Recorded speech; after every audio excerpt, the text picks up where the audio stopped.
Israel, Hamas और America, Qatar जो peace talks हैं वो तो प्रोसेस शुरू हो गया दोबारा से, लेकिन ट्रंप ने जो दावा किया, उन्होंने कहा कि आर्जी जंग बंदी रोक दी गई है। लेकिन कुछ मिनट पहले जो रॉयटर्स की भी स्टोरी आई, जिसमें निडाल और स्टीवन ने ये मजमून छापा, उन्होंने बड़ी डिटेल से बताया कि ऐसा नहीं है और ग्राउंड पे सूरत हाल वैसी की वैसी है। और सबसे बढ़कर वहाँ अहमद असद हैं, जो फ़लस्तीनी हैं, उनसे जब रॉयटर्स ने बात की तो उन्होंने कहा कि जो मंसूबा है, जो पीस टॉक का प्रोसेस शुरू हुआ है, ट्रंप का मंसूबा जो उसका ज़मीन पर कोई अक्स उन्हें रिफ्लेक्शन नज़र नहीं आ रहा। एक बात। दूसरा, वो कहते हैं कि व्हाट शैल वी डू, हमें करना क्या चाहिए ये भी नहीं पता।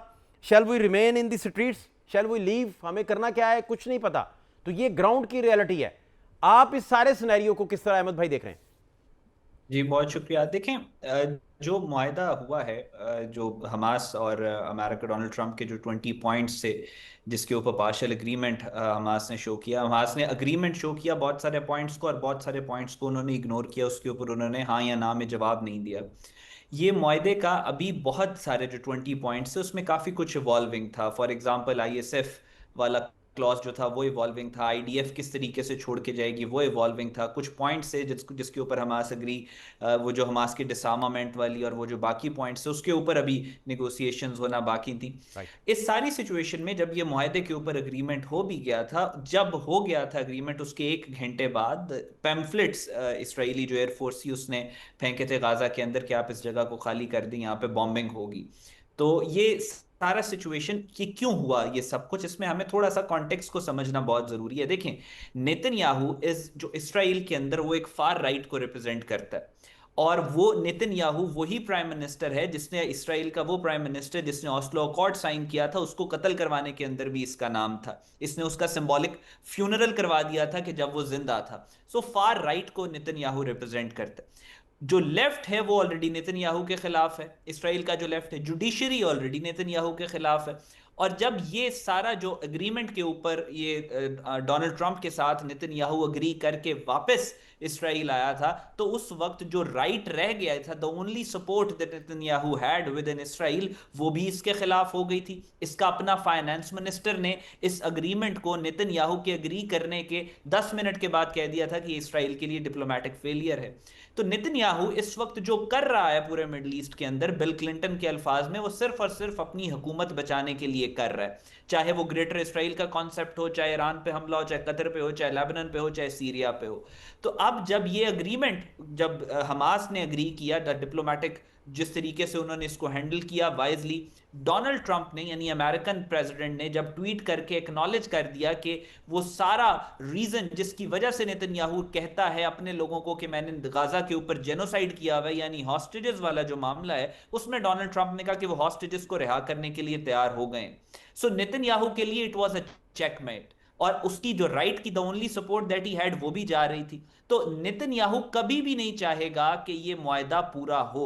इसी वजह से आप देख रहे हैं कि अभी वो गाजा तक महदूद है, गाजा में जेनोसाइड और बॉम्बिंग और वो सारा कुछ कर रहे हैं। But it is highly likely, हो सकता है कि वो मिडिल ईस्ट के अंदर कहीं और भी कोई फॉल्स फ्लैग ऑपरेशन करे, क्योंकि उसकी हत्तुल वसा कोशिश है कि ये मुआहदा अगली स्टेज पे ना जाए।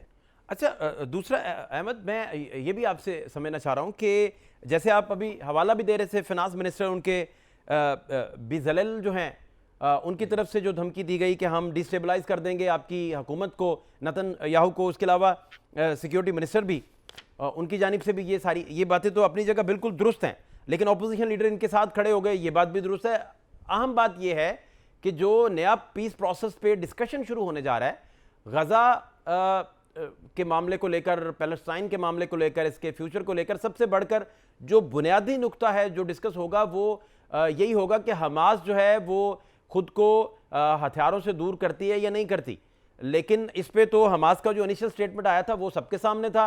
हमास के जो क़यादत है उनकी जानिब से, उनके लीडर्स की जानिब से कहा गया था कि भाई जितनी मुजाहमती तहरीकें चलती हैं उन सारी तहरीकों में कभी ऐसा नहीं हुआ कि तहरीकें पहले से खुद को जो है वो डीवेपनाइज कर दें। ऐसा कभी नहीं हुआ। उन्होंने बहुत सारे इलाकों की दुनिया भर की मिसालें भी फिर दी उस इंटरव्यू में। अब जानना आपसे यह है कि इन पीस टॉक्स का फिर मुस्तकबिल आप क्या देख रहे हैं? दूसरी तरफ जारियत का सिलसिला भी जारी है।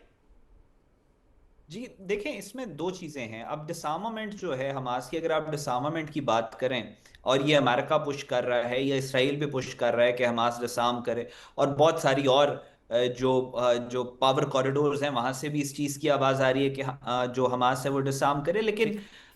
इट इज टेक्निकली इम्पॉसिबल कि जो रेजिस्टेंस है गाजा की, और फिर जब यूनाइटेड नेशन जनरल असेंबली की रेजोल्यूशन के मुताबिक भी आर्म्ड रेजिस्टेंस लीगल होती है फॉरेन ऑक्यूपेशन की सूरत में, तो इस सारे कॉन्टेक्स्ट में अगर आप ये चाह भी रहे हैं, हाइपोथेटिकली ये चाह भी रहे हैं कि हमास जो है डिसआर्म कर दे, तो क्या हमास इसराइल और अमेरिका की फोर्सेस को डिसआर्म करेगी, यानी उनको अपने आर्म्स देगी? ऐसा तो पॉसिबल नहीं है। तो जाहिर है इस मुआहदे के अंदर एक मेजर जो शिक थी वो ये थी कि आईएसएफ यानी इंटरनेशनल स्टेबलाइजेशन फोर्स जो है वो गाजा के अंदर आएगी। अब उसके ऊपर जो है वो बिल्कुल अब वो ब्लैंक है, उसके ऊपर जितनी भी डिस्कशन हो रही है वो पब्लिक डिस्कोर्स में नहीं है, लेकिन वो एक सेंट्रल पॉइंट है जिसके आगे फिर जिस पे फैसला होगा तो फिर आगे चीजें बढ़ेंगी। उस फोर्स के अंदर कौन से ममालिक शामिल होंगे? पहले एक स्पेकुलेशन थी इन द वेस्टर्न मीडिया कि उस फोर्स के अंदर जो ट्रंप की स्टेटमेंट थी उसमें था कि अरब प्लस अदर कंट्रीज, यानी ठीक। उसमें कुछ नॉन अरब मुस्लिम कंट्रीज होंगी, अरब कंट्रीज होंगी। फिर उसके बाद एक और वेस्टर्न मीडिया में स्पेकुलेशन आई कि जी नॉन अरब मुस्लिम कंट्रीज के ऊपर वो फोर्स जो होगी वो मुश्तमिल होगी। तो जब तक वो फोर्स फाइनलाइज होगी नहीं होगी तब तक ये मुआहदा टेक्निकली आगे नहीं बढ़ सकता। लेकिन लार्जर जो इसका जो अम्ब्रेला नैरेटिव है जिसके थ्रू जो इस मुआहदे के अंदर एक सिल्वर लाइनिंग नजर आ रही है, ऑल्दो इस मुआहदे के सारे पॉइंट्स मुसलमानों के हक में नहीं है, लेकिन जो फोकस है इस वक्त वो ये है कि मिडिल ईस्ट के अंदर पहला स्टेप इस वक्त जो प्रायोरिटी है मुस्लिम कंट्रीज की, और देखा जाए तो अमेरिका की भी, वो ये है कि किसी तरह सबसे पहले गाजा के अंदर सीज फायर को अचीव किया जा सके। अमेरिका की प्रायोरिटी मैं इस वजह से कह रहा हूं क्योंकि वो यहां से निकल के किसी और जंग के अंदर इन्वॉल्व होना चाह रहे हैं, उनको एक और जंग लर्किंग अराउंड द कॉर्नर नजर आ रही है। सो वो उस जंग में जाने की उनको जल्दी है, वो ये चाहते हैं कि किसी तरह मिडिल ईस्ट के अंदर एक स्टेबिलिटी की इक्वेशन लेके आए, और मुस्लिम कंट्रीज भी यही चाहती हैं कि पहला स्टेप जो है सीज फायर का वो अचीव किया जाए, बाकी बातें फिर उसके बाद। अच्छा अहमद, ये भी मुझे समझाइए कि आपकी अंडरस्टैंडिंग के मुताबिक ट्रंप इन सारे मामला को लीड क्यों कर रहे हैं, और उनके उनके अंदर इतनी हमदर्दी और इतना